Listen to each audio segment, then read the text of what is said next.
عمرو دياب انا طبعا لو اتكلمت معاه، هو بالنسبه لي انا كان يعني النقطه الفاصله اللي ما بين الحلم والحقيقه.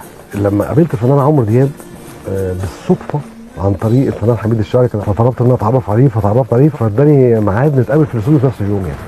فاتاري يا باشا في الاستوديو في نفس اليوم ده السيشن بتاع مين؟ بتاع الفنان عمرو دياب. فانت متخيل ملحن لسه برضه في مرحله 18 19 سنه بيتعرف على الراجل الصبح، يروح يقابل عمرو دياب بالليل ياخد اول غنوه. طب ده موضوع هتنساه ازاي؟ يعني ازاي ده موضوع هيعدي عليك مرور الكرام يعني؟ دي نقله حرفيا في حياتي انا كمحمد رحيم بصراحه يعني.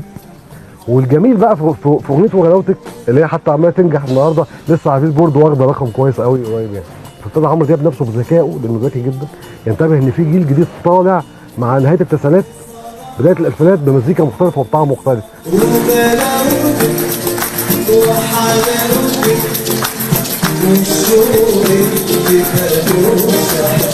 طموح الى اقصى الحدود مع انسان هو اوريدي موهوب جدا وما اكتفاش بده، كل خليه في جسمه بتقول يا فن ويا ابداع ويا تجديد ويا تطوير ويا شغل ويا عمل. يعني الكلام هيبقى صعب جدا جدا عليه.